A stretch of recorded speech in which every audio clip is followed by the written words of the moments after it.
La pintura que estás viendo es considerada una de las representaciones más fieles de Lucifer jamás creada y una de las obras más controvertidas de la historia del arte. Fíjate en su cuerpo, la musculatura, las proporciones, las alas.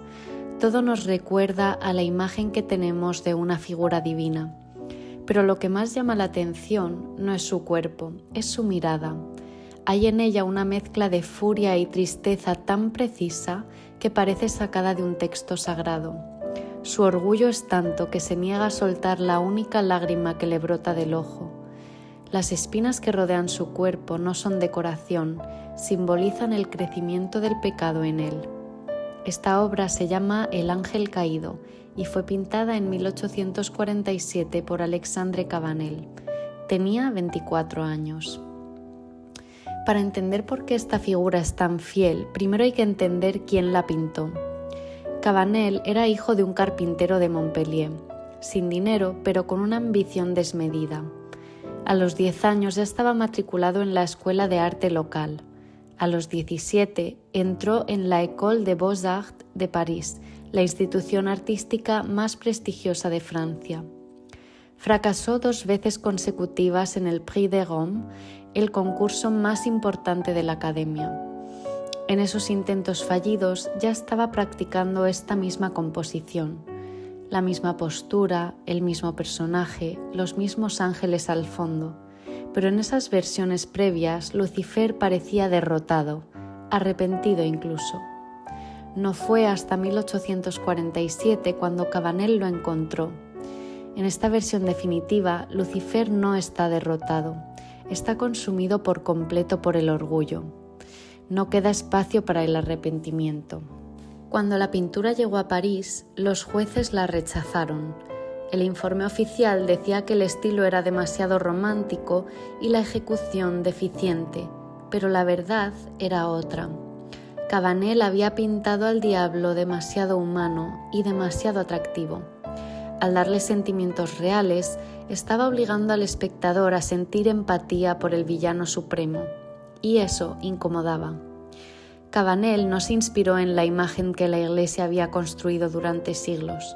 No pintó un monstruo con cuernos. Se inspiró en 2 fuentes, la Biblia y el poema de John Milton, El paraíso perdido, donde Satanás había sido una vez un ser hermoso y perfecto en todo sentido, consumido por el peor de todos los pecados, el orgullo. Pero para entender de verdad lo que Cabanel pintó, hay que conocer la historia completa. Antes de que existiera una estrella para brillar, ya había un cielo, y en ese cielo Dios creó su primera criatura racional, un ángel glorioso entre todos, el de mayor honra. Lo formó con toda su sabiduría, lo hizo perfecto y le dio un nombre, Lucifer, el portador de luz. Lucifer vivía junto al trono del Eterno como su representante ante el universo. Era el primero en recibir cada revelación y el primero en transmitirla a las huestes angelicales. Ningún otro ángel conseguía revelar como él los misterios del amor del Eterno. Las criaturas de todos los mundos lo recibían en fiesta. Pero Dios también le mostró algo más especial. En aquella primera gran excursión por el universo, condujo a los ángeles hasta el borde de un abismo de tinieblas que contrastaba con el brillo de las galaxias, y les dijo: «Todos los tesoros de la luz estarán abiertos a vuestro conocimiento, menos los secretos ocultos por las tinieblas. Sois libres de servirme o no». Con esas palabras, Dios hizo separación entre la luz y las tinieblas. El universo era libre de elegir su destino. Durante mucho tiempo, Lucifer vivió en esa libertad sin sentir jamás el deseo de apartarse del Creador, hasta que un día, casi sin darse cuenta, comenzó a sentirse atraído por aquel abismo.